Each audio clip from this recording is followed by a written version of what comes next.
Bonjour à tous. Sujet du jour, l'impérialisme américain. Alors, l'impérialisme américain, il s'exprime aujourd'hui à travers l'intervention des États-Unis, notamment de l'armée américaine, dans quelque chose comme 54 pays dans le monde. En 2017, le Congrès a révélé que les États-Unis avaient lâché 28 000 tonnes de bombes téléguidées sur différents ennemis de par le monde. Le budget américain de l'armée américaine, c'est 45% du budget mondial de la défense. Donc 40% des dépenses mondiales de défense, ce sont des dépenses américaines. Donc c'est absolument gigantesque. Les États-Unis aujourd'hui interviennent, ont extériorisé extériorisé leur législation, puisque la réglementation américaine est censée s'appliquer non seulement aux États-Unis, mais également à l'extérieur des États-Unis.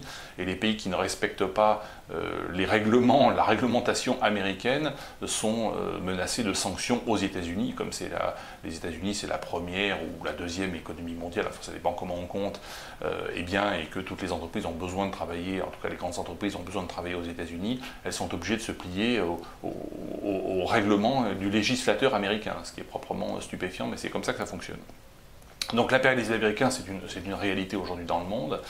Cet impérialisme, il a une origine. Son origine, c'est Abraham Lincoln, qui est le fondateur du Parti républicain américain, qui va être élu en 1860.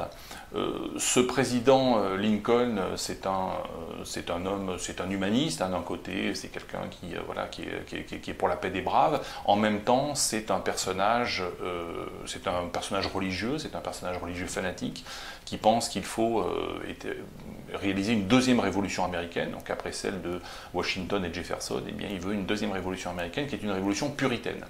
La révolution puritaine est basée sur le principe que si les États-Unis sont en 1860 un pays déjà riche et puissant, c'est que c'est la volonté de Dieu. C'est la volonté de Dieu, et que le peuple américain est le peuple élu. C'est le peuple élu de la Bible.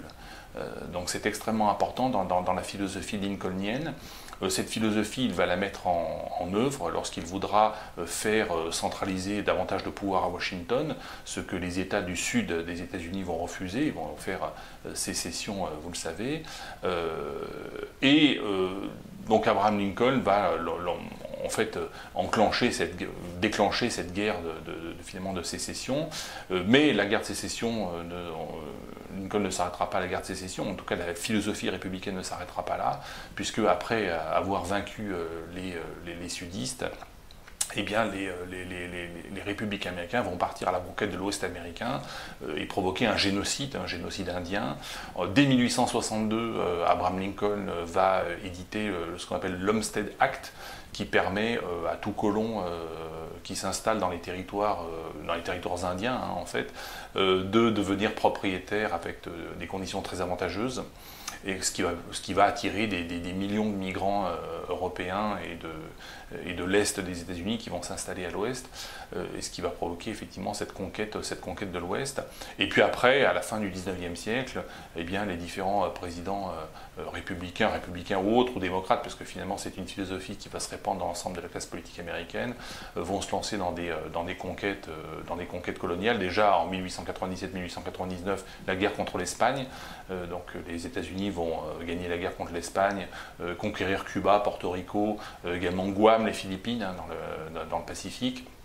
Après, les États-Unis vont s'impliquer dans la Première Guerre mondiale, dans la Seconde Guerre mondiale, et donc on va aller vers un impérialisme croissant. Alors c'est lié aussi au fait, cet impérialisme, et pourquoi est-ce qu'il est populaire, et pourquoi est-ce qu'aujourd'hui il est toujours aussi vivace, puisqu'après tout, les Américains se disent, on est bien chez nous, on n'a pas besoin d'aller faire la guerre dans le monde entier, mais il y a une question identitaire. Les États-Unis, c'est pas un nom de pays, États-Unis. Ce sont des États unis. Quelle est la véritable identité des États-Unis? C'est compliqué. Et les républicains, finalement, et à travers Lincoln et à travers tous les penseurs républicains qui ont suivi, et finalement Ronald Reagan et même George Bush Jr., lorsqu'il fait sa guerre en Irak, il est l'héritier de cette philosophie-là, de cette philosophie impérialiste, de cette philosophie de la canonnière. On a la force parce que nous sommes élus de Dieu, donc nous allons exporter notre modèle, ou en tout cas une partie de notre modèle dans le monde entier, par la force s'il le faut. Donc voilà, ils sont porteurs de cette philosophie.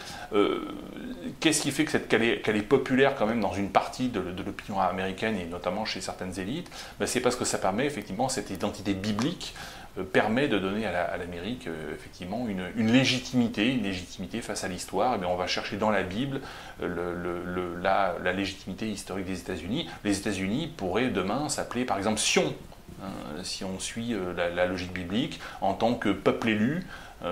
Voilà, encore une fois, il faut comprendre l'Ancien Testament, il faut comprendre la logique biblique pour comprendre la logique impérialiste américaine aujourd'hui.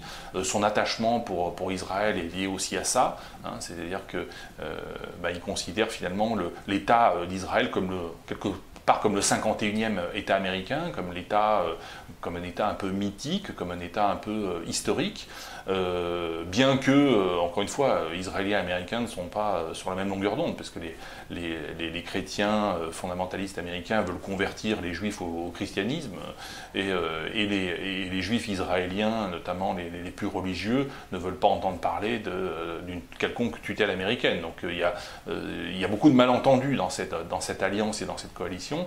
Et puis, cette coalition, elle pourrait même être dangereuse pour Israël le jour où les États-Unis décideront s'ils devaient décider d'aller encore plus loin dans cette identité biblique. Peut-il exister deux peuples élus? Donc il y a peut-être un peuple élu de trop. Donc à un moment donné, ça peut poser un problème aux États-Unis comme à Israël, ça peut poser un problème à l'une ou l'autre des parties.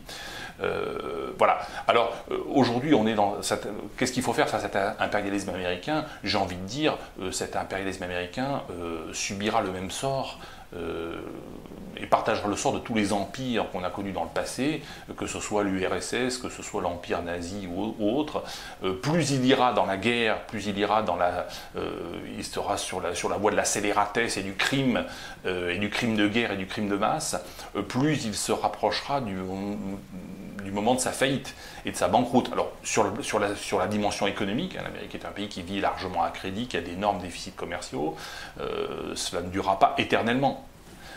Et l'endettement également, la relance par l'endettement public et les dépenses militaires, ça dure un temps, puis à un moment donné, il faut rembourser d'une manière ou d'une autre, ou dévaluer la monnaie, ou écrouler le dollar américain. Donc c'est quelque chose que nous connaîtrons, que nous allons connaître dans les prochaines années. Il faut pacifier. Hein. Dans les années 80, à la fin des années 80, l'URSS passait pour une puissance absolument incroyable, indestructible. L'URSS qui avait vaincu l'Allemagne nazie, qui avait résisté à tout, s'est écroulé économiquement, et s'est écroulé comme une merde. L'Empire américain s'écroulera lui aussi comme une merde très rapidement. Encore une fois, plus il ira dans la dépense, dans le gaspillage, dans la dette, dans la guerre, plus il se rapproche de sa déchéance. Voilà ce qu'on pouvait dire sur l'impérialisme américain. Bonjour à toutes et à tous, et je vous dis à bientôt.